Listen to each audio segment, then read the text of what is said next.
we're being honest here. I don't have a perfect relationship with either of my parents. But what I heard is, you will never measure up to me. I believe that we do have the capacity to solve the problems facing us even now. In our lives, we have agendas for other people. When I was 9 years old, I said to him, Dad, I don't know where you end and I begin. And people are mocked for waking up. They're called woke, and that's supposed to be a bad word. Imagine a culture in which being awake is a pejorative. Welcome to the In Search of More podcast.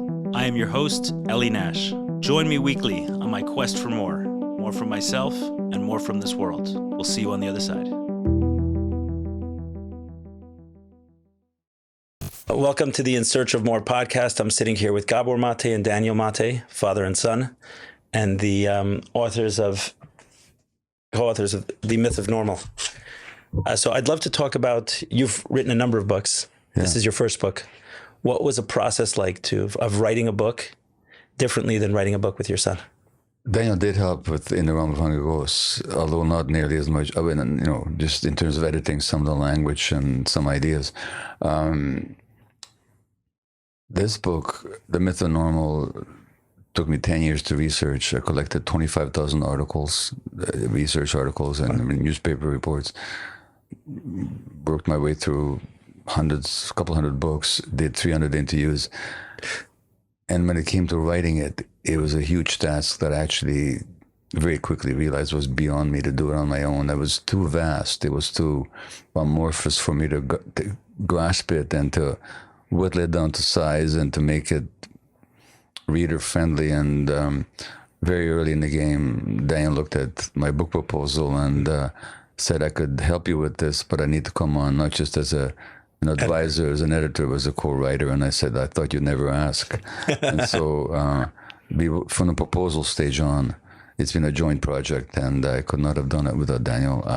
The ideas were there, and the overall concept and schema is my own, and of course the medical experience and the research, but the actual expression of it, the formulation of it, the actual setting up of the chapters and how the message should get across, which phrases to use, sometimes mine, sometimes Daniel's, that was totally collaborative, and it would not have happened had this book been left to my own resources. Right. You're a writer, right? Yeah, I'm a lyricist. Playwright, composer, lyricist in the musical theater world. Got it. Did I read correctly that you were an English professor at some point? Not a professor. I was an English high school teacher. Got it. Yeah. English high school teacher. Okay, so it's both in your... and then I realized that was too stressful, so I went to medical school instead, as I like to joke. So what was that process like for you, Daniel, writing a book with your dad? Well, first and foremost, it was just exciting to be doing it. I mean, there was ups and downs, but as gigs go, as opportunities go, it's pretty unique and pretty special. Especially because I really believed in the project. I believed in the message.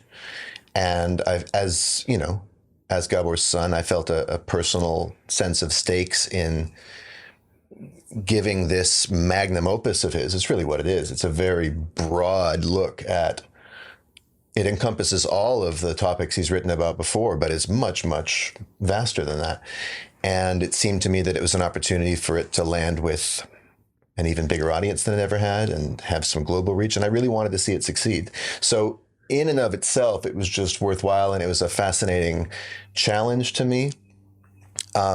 There was some kind of, I wouldn't say perverse, but personal enjoyment in getting to put words in my dad's mouth and reformulate things and make things sharper and lighter, tighter, and brighter, as I like to say. So I enjoyed the leeway I had. I enjoyed the license I had, but not just to control the languaging, because I didn't control it. It was a collaboration, but also to have my dad entrust me with that serious a task. I mean, it was a really important responsibility. So on all those levels, it was pleasurable. And also my dad and I, one of the places where we've always connected very well is through language. We've always, play with language, verbal humor, wit, ideas. Yeah. Has just always been a playground or a sandbox in which we can always meet and have a good time. Now, words do not a relationship make, and we can get into that later, but it's a big part of it. And so it was, I got to play with my dad, and that was extremely fun. And then there were the challenging parts. Now, for me, again, it was a once in a lifetime gig. And so I considered all of the challenges just inherently worth it. That doesn't mean they were fun all the time. Obviously, we're not just two professional collaborators. We know each other very well, and there's going to be triggers and reactions, and there were explosive moments. I was also collaborating with a man who had been working doggedly and in some ways insecurely on a project of the deepest, most intimate importance to him, and was feeling frustrated and stymied by it and had insecurities. And I'd never gotten to see my dad with those vulnerabilities.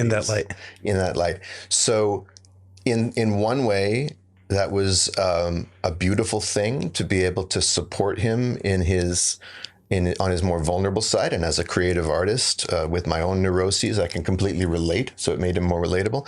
On the other hand, sometimes when I'm not super resourced in myself, or when I just default to my programming, my dad's stress stresses me out.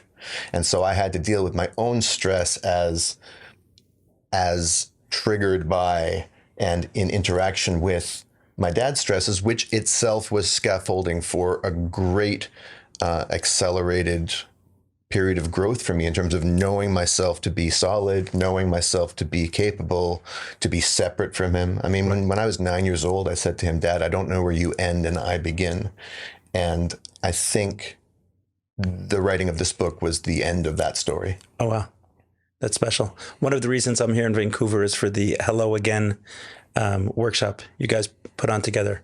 Was that an offshoot of this? Did that happen as part of this process? No, Hello Again, a fresh start for adult children and their parents, is a project that evolved for Daniel and I about 6 years ago, 6.5 years ago. So that's 2.5 years before this. So that preceded any idea of working on this book together.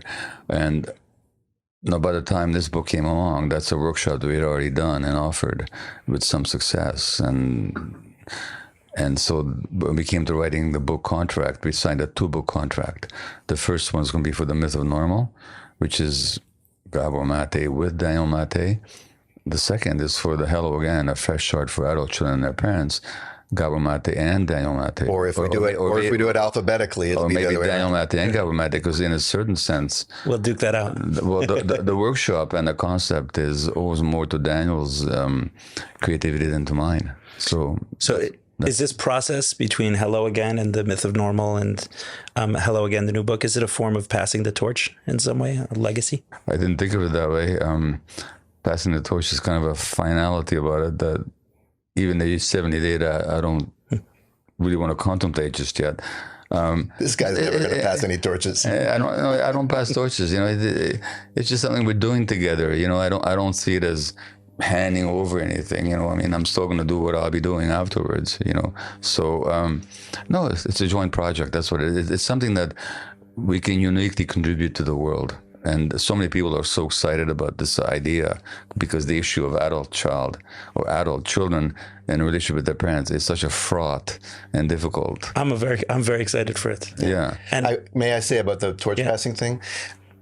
Another problem with that phrase in the context is it assumes that I want the torch that he would pass. Yeah. that was a I'm follow-up not. question. If I was, this is a collaboration under what you might call Mate Corp. But I'm not trying to be. I'm not a doctor. I'm not a trauma therapist. I'm not following in his footsteps in that sense. I do work with people in my own kind of, I guess, psychological-ish modality. But I'm an artist, and so. But I would say that in a sense, there was a point of, it's not passing the torch, but it might be lighting each other's torch a little brighter, because I'm certainly taking something from this. It certainly has given me a public platform and profile that I wouldn't have had otherwise. Right. And I do think there is archetypically a fatherly function of recognizing in the son or in the child the arrival of a fully fledged adult. And whether Gabor feels this way about it or not, whether Dad feels this way about it or not, for me, it had that kind of mythic resonance where, a few years previous to this, even within our collaborations, I remember I was trying to help you with an op-ed that you were writing once. Yeah. And I was putting out ideas that I thought would help the piece, and you weren't having them, or we were disagreeing. And I in a very frustrated, exasperated, almost tragic tone, I said, Dad, when are you going to see me as an equal? Yeah. When are you going to let me be your equal? And Dad gave me this double whammy. He said, Daniel, I can't make you my equal. Now, that first part of it, which is I thought was the end of the sentence, I felt like I was stabbed in the gut, because I actually thought what I heard him say. It's not what he said, but what I heard. And we all listen to our parents and our adult children through our own filters. That's one of the key teachings of our workshop. But what I heard is, you will never measure up to me. And then in the next breath, he said, and I can't make you not my equal either. Only you can do that. And that was him throwing down the gauntlet in a sense. Again, maybe not deliberately, but I took that to heart. And it was deliberate. Yeah. And it took time. It took time. And it shouldn't be the case that I would have needed a book contract with him in order to fulfill that challenge. But it just so happened this way that life conspired that I had something to offer him that no one else could possibly do. Mm-hmm. And he really needed me. And that meant that we had to learn how to see each other as worthy co-laborers, collaborators, right? And in doing so, something of some sort of parity with a D, not with a T, not with a D. A lot of parody. A lot of parody too, yeah. Seemed to take place. So in a sense, it's not something either of us consciously did, but if I was of the giving praise to Hashem type, I would, and why not? It did seem divinely orchestrated. I meant to ask you a question. Go ahead. From the Orthodox tradition. So there's this, in a previous conversation, but it just is even more appropriate here. So there's the commandment, thou shalt honor your father and your mother, and your mother and your father, right? Mm-hmm. Now, I have my own particular answer to this one, but I'm wondering what yours is. What do you say to somebody whose father and mother either abused them or related to them in such a way that it made them prone to be abused by other people? So when somebody says, when you come to that commandment, now again, I have my own answer to it, but I'm just curious what yours is. Like, what do you say to people? But how can I honor them when they didn't treat me so well? What's your answer? So sometimes the question is phrased to me a little bit differently, right? Where, say, a child has to confront myself. I had to have difficult conversation with my parents or with my wife, encouraging her to have different conversations. I said, maybe we have to interpret the word honor a little differently. Okay. Honor may not mean respect, lie to, walk on eggshells around. It could mean actually honor and speak honestly with and have conversations. Take them seriously, but take ourselves seriously at the same time. I think that the word, and it happens so often, is that the word from Hebrew gets translated in a different way in English, and then we think we understand what it means. What is it? How would you explain the Hebrew word in context? The way I said it. I mean, the word in Hebrew is kabed, but the way I said it, I don't think it means what a lot of children do for their parents is lie to, walk on eggshells, or kowtow to, or exactly. fawn on. I think if we truly honor someone, if we're honoring them, we're honest with them, and we'll have those conversations. So maybe it means not walking away from, and we're being honest here. I don't have a perfect relationship with either of my parents, and I would love if I don't even know if I would. I'm not even sure I would love the opportunity of working with my father in a workshop like this. But when Daniel said, your father doesn't have to be there. Your parents don't have to be there. You can get something from it without it. Yeah. I said, okay, I'll be there. Yeah. Another way of looking at it that could then... But I'm interested in hearing your answer also, the way you answered the question. Yeah. Well, we've asked each other this question. We've wrestled with it before. Yeah. I think so as to include the people who are just frankly not interested in having a relationship with their parents, and they've ascertained, maybe very accurately, that it's not safe to be quote unquote honest with them. Sometimes the grounds for honesty aren't even there.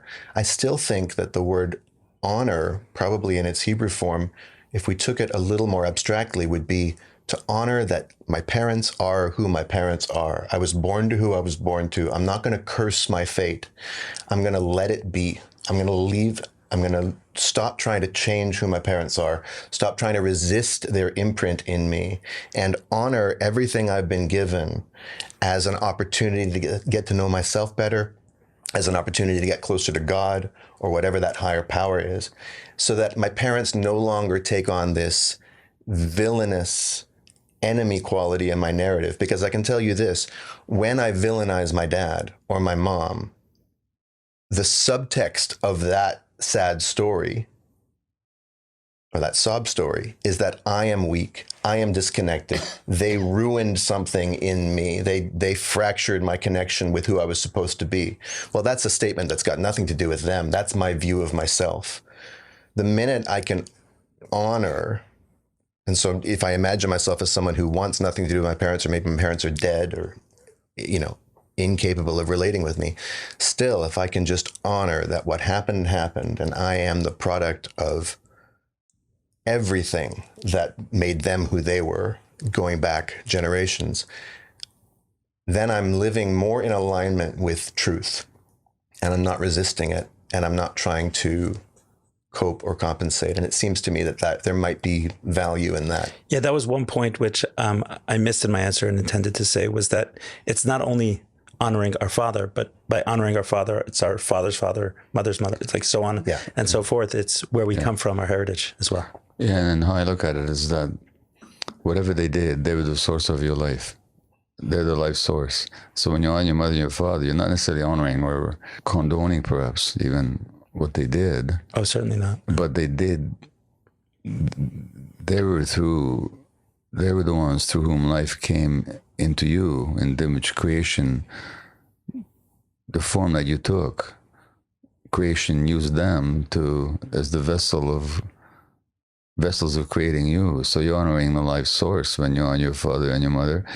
And when I wished sometimes that Daniel would honor his parents more, it wasn't because I wanted something from him, or maybe I did, but that's not but that wasn't the gist of it. That's not what I meant by it. Whatever, there might have been something that I wanted from him, but really it's something I wanted for him, which is that he can live a life without resentment. Right. And like you've said yourself, that you've been grateful for your experience of abuse in a certain sense, for the wealth of wisdom or spiritual growth, connection with yourself that ultimately yielded to you. Absolutely. In that same sense. And in other words, you dropped all kinds of resentment. So the honoring of the father and the mother is also the dropping of resentment about one's fate and one's existence and embracing of life. So that's what I think that commandment actually means, in a lot of ways.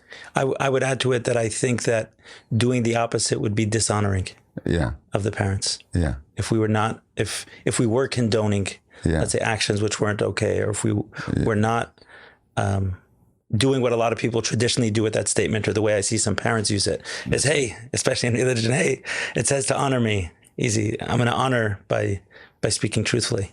Right. And by clearly communicating and by explaining how it affected me. One thing I often, I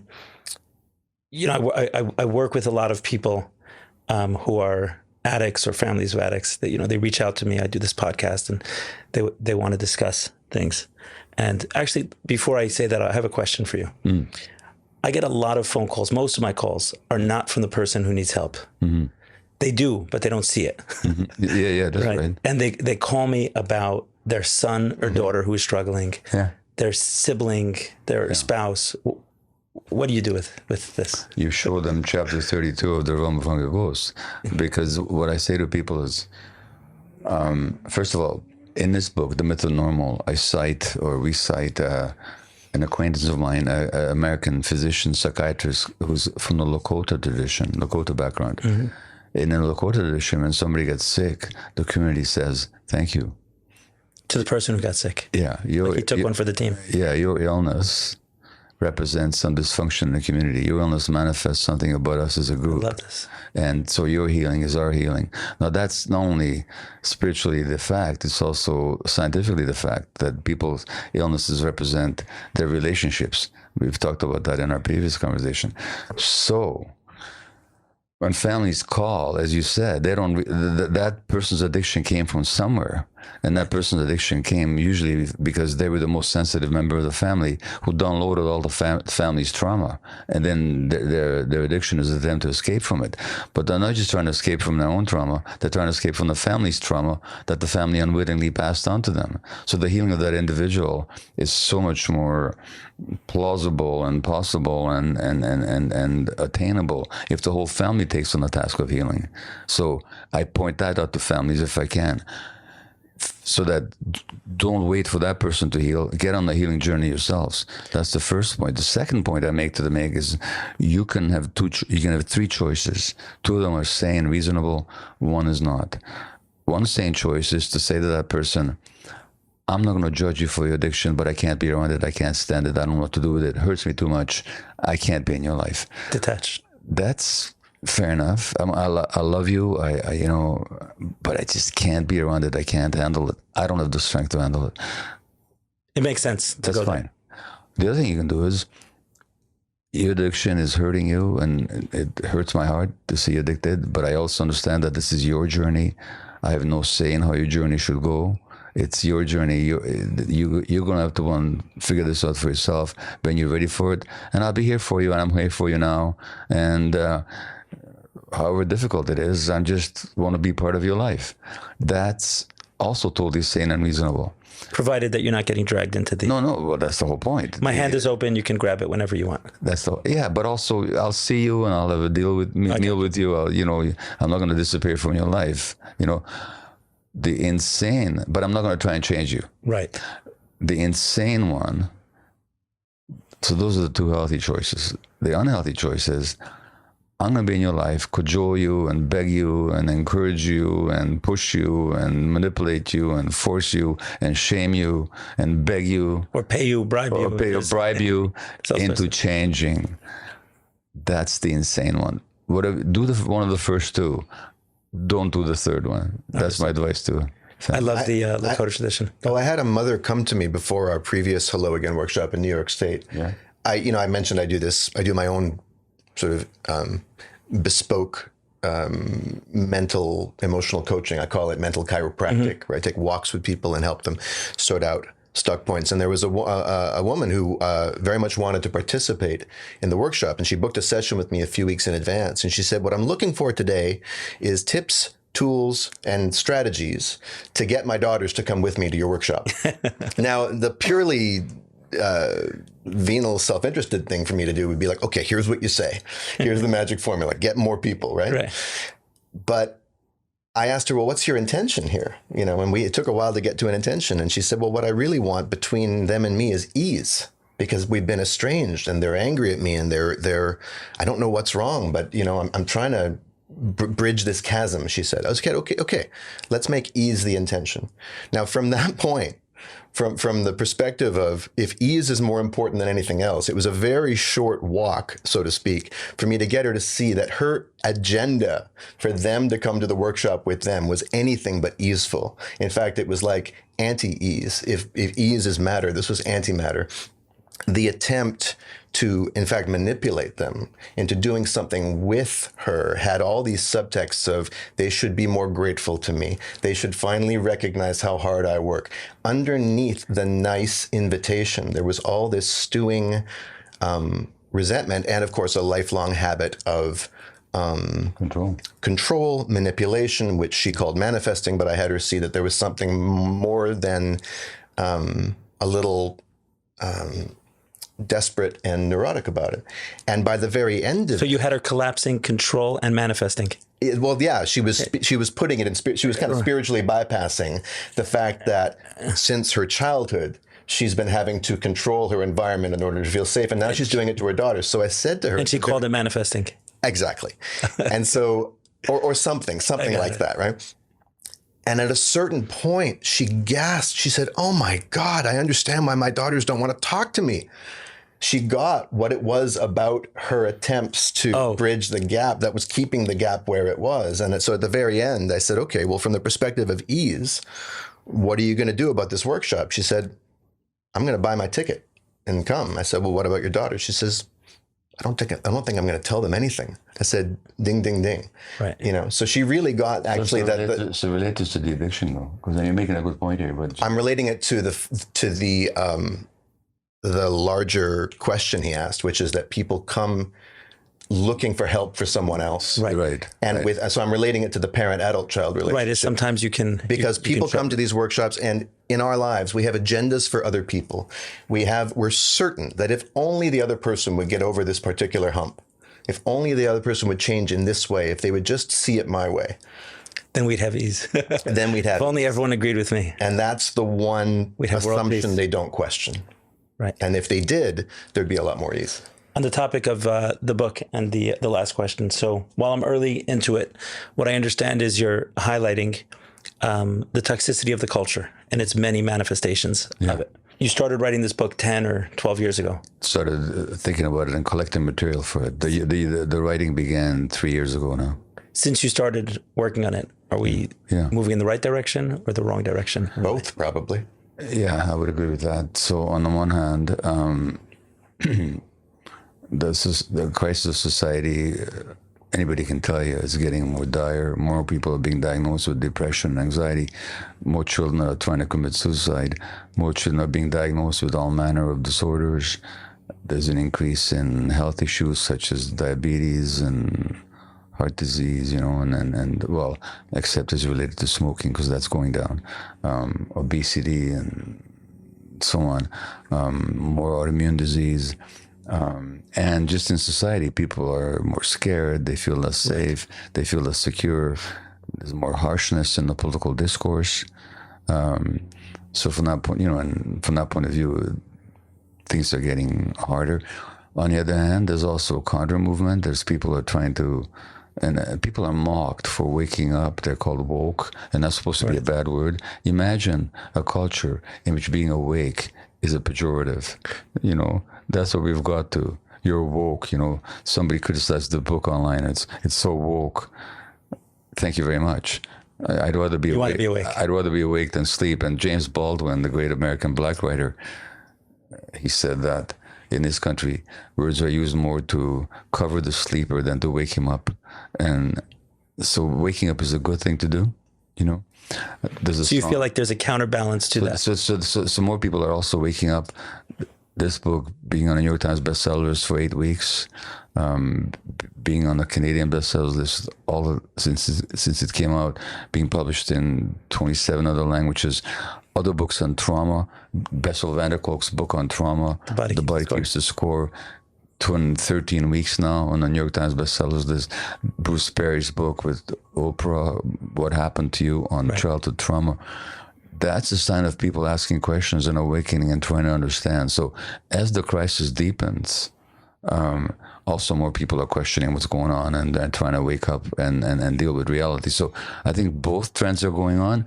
Which will win out? I have my own strong faith, and you might call it spiritual, you might call it humanistic, I don't know what to call it, but I believe that we do have the capacity to solve the problems facing us even now. So both things are happening. That's what I would say. And I think you'd agree.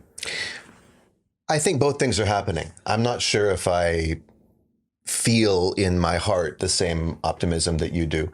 I have a bit more of an absurdist take on it, which is that I believe human awakening is possible at any moment, including at the very, very last moment when it's too late.